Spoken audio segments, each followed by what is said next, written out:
라파엘 그로시 IA 사무총장이 지난 금요일 방한에서 2박 3일간 정부와 야당 인사를 만나는 일정을 가졌는데 우려했던 대로 야권의 태도는 시종일관 상식밖이었습니다. 그로시 사무총장은 우리나라를 방문하는 내내 고호음 등의 구호를 외치는 과격하고 무례한 시위를 마주쳐야 했습니다. 한 야당 부대표는 시위 중 경찰 폭행으로 체포되기까지 했습니다. 면담에서 제1야당인 민주당이 보인 태도도 다르지 않았습니다. 민주당은 그동안 집중적으로 문제를 제기해온 알프스의 안정성, 오염수 방류의 장기적 영향과 같은 사안에 대한 과학적인 설명 요청은 도외시하고 정치적 색안경을 낀 일방적 주장만 이어가며 국제사회 앞에서 대한민국 정치의 수준을 깎아내렸습니다.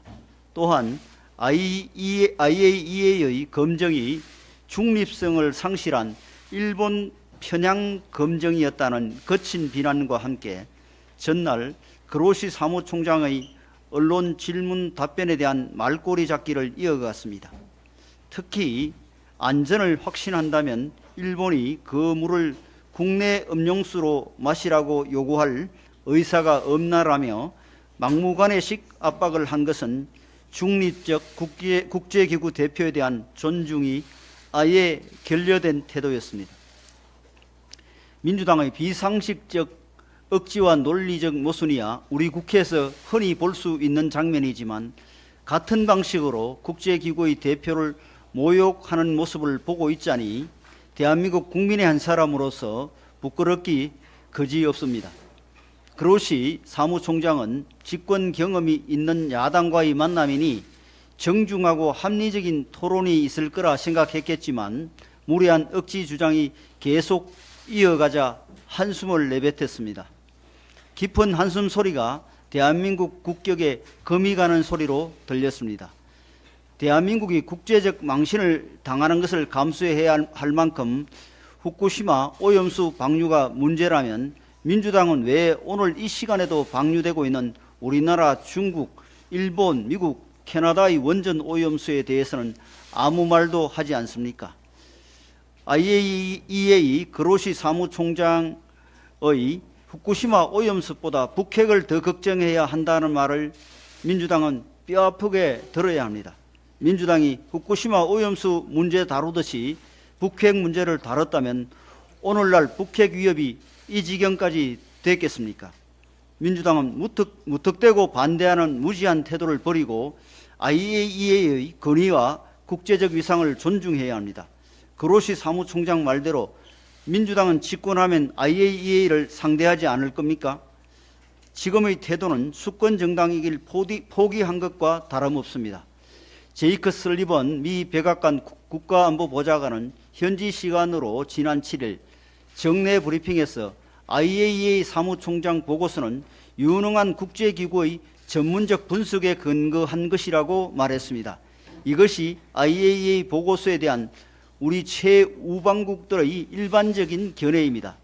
미국, 캐나다, 호주, 뉴질랜드 등의 정부 기관들은 모두 후쿠시마 오염 처리수가 위험 수준에 훨씬 못 미친다, 오염의 증거가 없다고 말하고 있습니다. 이번 IAEA 보고서에 대해 민주당처럼 평가한 나라는 일본의 불법 무도한 반인륜적 행위를 극구 비호 두둔한다면서 IAEA를 비난한 북한밖에 없었습니다. 그런데도 민주당 의원 11명이 다시 일본을 방문한다고 합니다. 민주당이 당리당략 때문에 국제적 망신을 자처하며 장기적으로 국익을 해치고 있으니 한심하기 그지없습니다. 제발 정신 차리시기 바랍니다. 지금 양평 군민들과 수도권 주민들은 오랜 수건 사업인 서울 양평 고속도로 사업이 느닷없이 정쟁의 대상이 되어 중단된 것에 대해 큰 실망과 분노를 느끼고 있습니다. 민주당의 마구잡이식 선동정치가 또 한 번 막대한 정책 혼란과 사회 비용을 초래한 것입니다. 민주당의 주장을 하나하나 살펴보면 지금의 음모론이 얼마나 터무니없는지 잘 알 수 있습니다. 처음에 민주당은 에타 통과 이후에 고속도로 노선 계획이 바뀌는 것이 극히 이례적이라는 가짜 뉴스로 의혹에 불을 지폈습니다. 그러나 1999년 에타 조사 제도 도입 이후에 고속도로 신설 24건 중 에타 통과 이후 시종점이 변경된 사례가 14건이라고 밝혀졌습니다. 그러자 민주당은 양평군이 기존 노선에서 강화 IC 신설만 요청했지만 국토부가 임의로 종점을 바꿨다는 또 다른 가짜 뉴스를 주장했습니다. 그러나 국토부의 설명에 따르면 양평군은 2022년 7월 국토부와의 협의에서 총 3개안을 제시했는데 강화면 운심리 IC 신설과 기존 양서면 종점이 일환이었고 강화면 왕창리 IC 신설과 강상면 종점이 2안이었습니다. 이 중 국토부는 환경에 대한 영향과 예상 교통량을 평가하여 2안에 가까운 노선을 대안으로 검토한 것입니다. 노선 변경의 필요성은 민주당 지역 인사들도 2년 전부터 제기해 왔던 것으로 드러났습니다. 그런데 변경 검토 노선에 김건희 여사 일가의 토지가 포함된 것을 발견하곤 얼굴색 하나 바뀌지 않고 정부 특혜라며 대대적인 허위 선동 정치를 개시한 것입니다. 하루라도 가짜 뉴스를 이야기하지 않으면 입에 가시가 돋는 건지 민주당에 묻지 않을 수 없습니다. 지금 민주당의 주장에서 유일한 팩트는 대한내선 종점에 김건희 여사 일가의 땅이 위치하는 것인데 언론 보도에 따르면 원안 노선의 종점 부근에는 민주당 소속 전 양평 군수 일가의 땅이 널려 있다고 합니다. 민주당의 논리대로라면 지금 민주당이 원안을 고집한 것은 전 양평 군수 일가에게 특혜를 주기 위한 것이라는 얘기가 됩니다.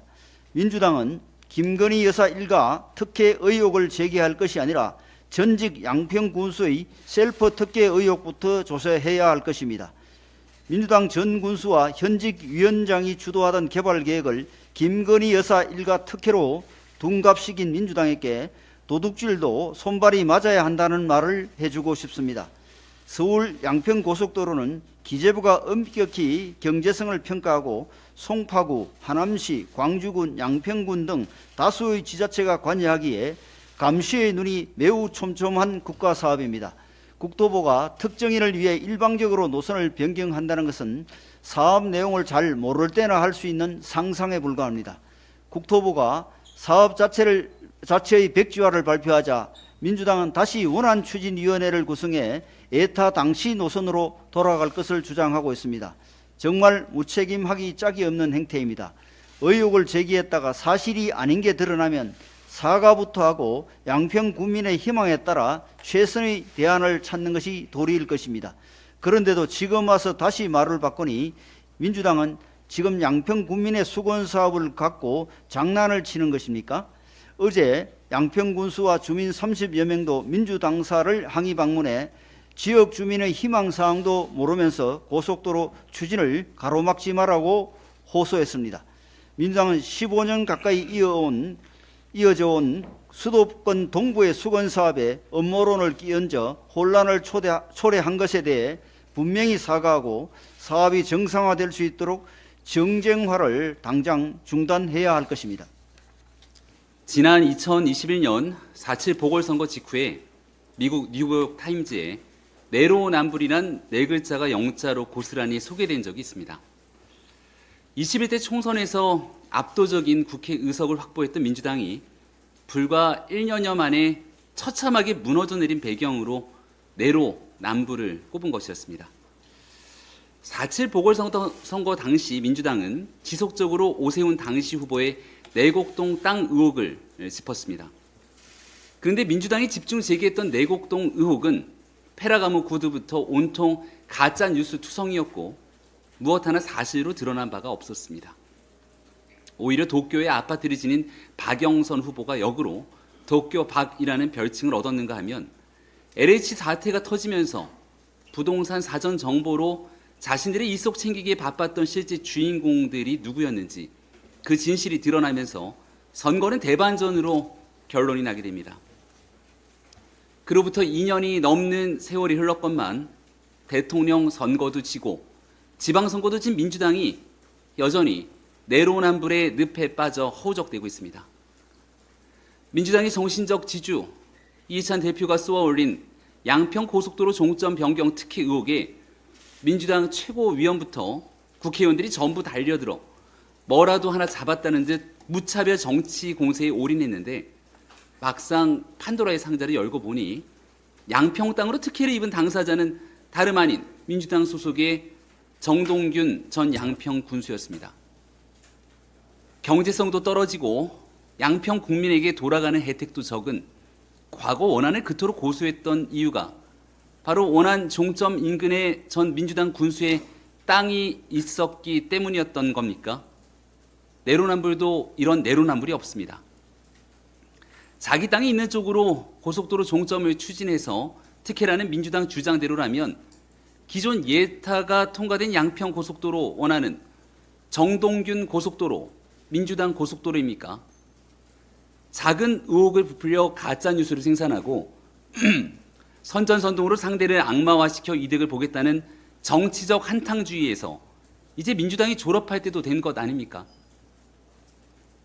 이런 낡은 정치의 폐해는 결국 국민의 몫으로 돌아갈 수밖에 없습니다. 지난 주말 한국을 찾은 그로시 사무총장을 맞이한 야당의 태도 또한 이와 크게 다르지 않습니다. 그간 오염수 처리를 두고 방사능 테러라고 주장해온 민주당은 과학적 분석에 기인한 IAEA의 보고서가 나오고 나니 인체에 얼마나 유해한지에 대한 과학적 논쟁은 뒤로 한 채 안전하면 네가 마시라는 감정적 선동에만 열을 올리고 있습니다.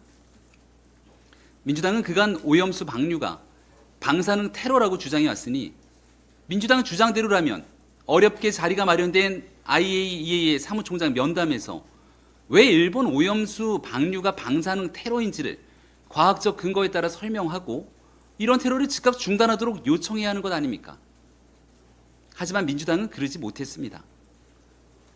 과학은 뒷전에 두고 선동에만 앞장선 민주당의 장외 정치가 이제 효력을 다하니 이제는 국경을 넘어 일본을 건너겠다고 합니다. 위안부 피해 할머님들을 이용해 사회적 지탄이 된 윤미향 의원, 윤지호 씨를 의인이라 칭송해온 안민석 의원 등이 방일단 명단에 이름을 올렸더군요. 하나를 보면 열을 안다고 이들이 지난날 대한민국에서 어떤 정치를 해왔는지 그 수준을 보면 그들의 일본 방문에 어떤 실익이 있을지 더 무슨 말이 필요하겠습니까? 더불어민주당은 이제 그만 정치적 한탕주의에서 벗어나와 국민을 위한 정치의 길에 돌아오기를 바랍니다. 국제원자력기구 IAEA 그로시 사무총장의 한국 방문과 체류 과정을 국제사회가 어떻게 바라보고 평가할지 참으로 걱정입니다. 일요일인 어제 오전 IAEA 사무총장은 더불어민주당 초청으로 국회를 방문했다가 더불어민주당 지도부로부터 일본 편향 검증, 일본 맞춤형 부실 조사라는 거친 말을 들어야 했습니다. 윤미향, 박범계, 안민석 의원 등 야당 의원 11명은 다시 오늘 일본을 방문한다고 합니다. 광우병, 천안함, 사드 전자파, 청담동 술자리 등 더불어민주당발 괴담 정치가 반복되면서 정치가 길을 잃고 있습니다. 사실과 주장은 반드시 구분돼야 합니다. 국제기구의 보고서, 우리 전문가가 참여한 보고서를 공격할 때는 사실에 입각한 근거가 존재해야 합니다. 일본의 오염수 방류에 대비해 우리 정부는 우리 해역 근해와 원양 40곳이던 방사능 조사 지점을 200곳으로 수산물 생산 단계 검사 장비를 29대에서 2배 가까운 53대로 늘렸습니다. 괴담 광풍을 뿌리 뽑기 위해선 좀 더 나아갈 필요도 있을 것입니다. 일방적 주장을 사실인 양 던져놓는 악습은 끊어내야 합니다. 상식이 통하는 사회가 돼야 합니다. 비정상의 정상화를 위해 노력하겠습니다.